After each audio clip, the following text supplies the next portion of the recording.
Acts chapter 25. And now, when Thaddeus was come into the province, after 3 days he ascended from Caesarea to Jerusalem.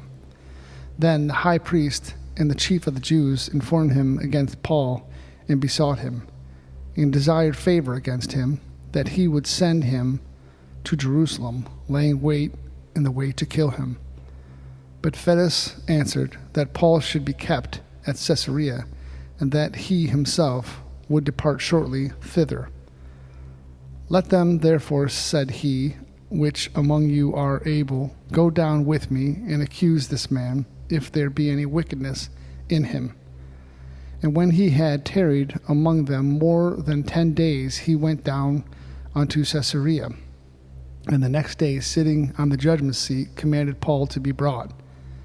And when he was come, the Jews which came down from Jerusalem stood round about, and laid many and grievous complaints against Paul, which they could not prove. While he answered for himself, neither against the law of the Jews, neither against the temple, nor yet against Caesar, have I offended anything at all. But Thaddeus, willing to do the Jews a pleasure, answered Paul and said, Wilt thou go up to Jerusalem, and there be judged of these things before me?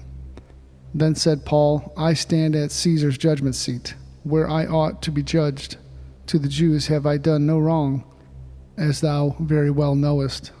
For if I be an offender, or have committed anything worthy of death, I refuse not to die. But if there be none of these things wherefore these accuse me, no man may deliver me unto them. I appeal unto Caesar. Then Thaddeus, when he had conferred with the council, answered, Hast thou appealed unto Caesar? Unto Caesar's shalt thou go. And after certain days, King Agrippa and Bernice come unto Caesarea to salute Festus. And when Paul had been there many days, Festus declared Paul's cause unto the king, saying, There is a certain man left in bonds by Felix, about whom, when I was at Jerusalem, the chief priests and the elders of the Jews informed me, desiring to have judgment against him. To whom I answered, It is not the manner of the Romans to deliver any man to die, before that he which is accused have the accusers face to face, and have license to answer for himself concerning the crime laid against him. Therefore, when they were come hither, without any delay on the morrow, I sat on the judgment seat, and commanded the man to be brought forth.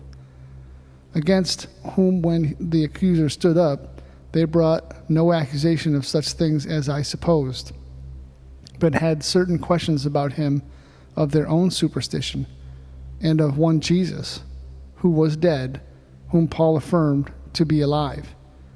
Because I doubted of such manner of question, I asked him whether he would go up to Jerusalem, and there be judged of these matters. But when Paul had appealed to be reserved unto the hearing of Augustus, I commanded him to be kept till I might send him to Caesar. Then Agrippa said unto Festus, I will also hear the man myself. Tomorrow, said he, thou shalt hear him. And on the morrow, when Agrippa was come, and Bernice with great pomp, and was entered into the place of hearing, with the chief captains and principal men of the city, and Festus commanded Paul was brought forth.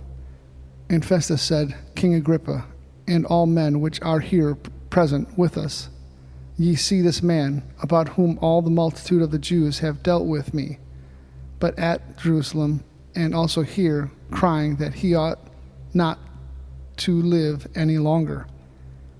But when I found that he had committed nothing worthy of death, and that he himself have appealed to Augustus, I have determined to send him, of whom I have no certain thing to write unto my lord. Wherefore I have brought him forth before you, and especially before thee, O King Agrippa, that after examination had, I might have somewhat to write. For it seemed to me unreasonable to send a prisoner, and not withal to signify the crimes laid against him.